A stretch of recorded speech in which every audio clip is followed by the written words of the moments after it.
आखिर महर्षि भृगु ने भगवान विष्णु को लात क्यों मारी? ऐसा क्या अपराध किया था भगवान विष्णु ने? माता लक्ष्मी ने ऋषि भृगु को क्या श्राप दिया? ये सारी बातें हम आपको विस्तार से बताएंगे। हम आपके लिए इसी तरह से वीडियोस लाते रहते हैं। वीडियो में आगे बढ़ने से पहले आपसे गुजारिश है कि हमारे चैनल को सब्सक्राइब जरूर करें। धर्म ग्रंथों के अनुसार महर्षि भृगु ब्रह्मा जी के मानस पुत्र हैं। उनकी पत्नी का नाम ख्याति था, जो दक्ष की पुत्री है।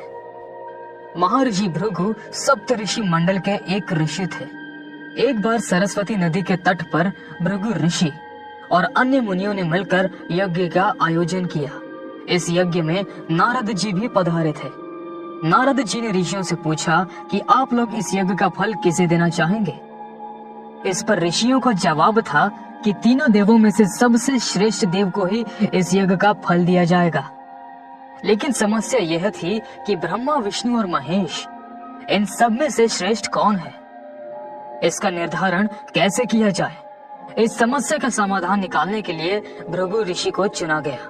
प्रसंग के मुताबिक भृगु ऋषि ने सबसे श्रेष्ठ देव की पहचान करने के लिए तीनों देवताओं के पास जाने का निर्णय लिया। महर्षि भृगु सर्वप्रथम ब्रह्मा जी के पास गए। उन्होंने ना तो प्रणाम किया और ना ही उनकी स्तुति की।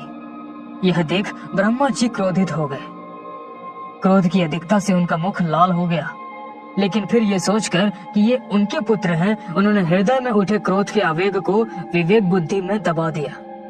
वहां से महर्षि भृगु कैलाश गए। देवाधिदेव महादेव ने देखा कि भृगु आ रहे हैं, तो वे प्रसन्न होकर अपने आसन से उठे और उनका आलिंगन करने के लिए अपनी भुजाएं फैला दी। किंतु उनकी परीक्षा लेने के लिए भृगु मुनि उनका आलिंगन अस्वीकार करते हैं और वे कहते हैं, महादेव, आप सदा वेदों और धर्म की मर्यादा का उल्लंघन करते हैं। दुष्टों और पापियों को आप जो वरदान देते हैं, उससे सृष्टि पर भयंकर संकट आ जाता है। इसलिए मैं आपका आलिंगन कदापि स्वीकार नहीं करूंगा। उनकी बात सुनकर भगवान शिव क्रोधित से तिलमिला उठे और भगवती सती ने बहुत अनुनय विनय करके किसी प्रकार उनका क्रोध शांत किया। इसके बाद भृगु ऋषि विष्णु जी के पास पहुंचे और वैकुंठ लोक गए। उस समय प्रभु विष्णु माता लक्ष्मी के साथ वार्तालाप में व्यस्त थे। भृगु ने जाते ही उनके वक्ष पर एक तेज लात मारी। भक्त वत्सल भगवान विष्णु शीघ्र ही अपने आसन से खड़े हुए और उन्हें प्रणाम करके उनके चरण सहलाते हुए बोले, भगवान, आपके पैर पर चोट तो नहीं लगी? कृपया इस आसन पर विश्राम कीजिए।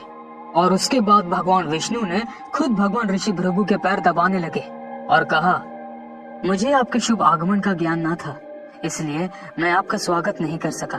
आपके चरणों के स्पर्श से आज मैं धन्य हो गया हूँ। विष्णु के ऐसा करने पर भृगु ऋषि काफी प्रसन्न हुए। भगवान विष्णु का यह प्रेम व्यवहार देखकर महर्षि भृगु की आंखों से आंसू बहने लगे। लेकिन ये बात देख माता लक्ष्मी जी बहुत क्रोधित हो गई और ऋषि भृगु को ये श्राप दिया कि आज से ब्राह्मण के पास कभी लक्ष्मी नहीं रहेगी।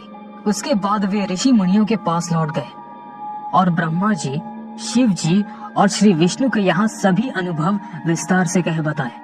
उनका अनुभव सुनकर सभी ऋषि मुनि बड़े हैरान हुए और उनके सभी संदेह दूर हो गए। तभी से भगवान विष्णु को सर्वश्रेष्ठ मानकर उनकी पूजा अर्चना करने लगे। अगर आप भी भगवान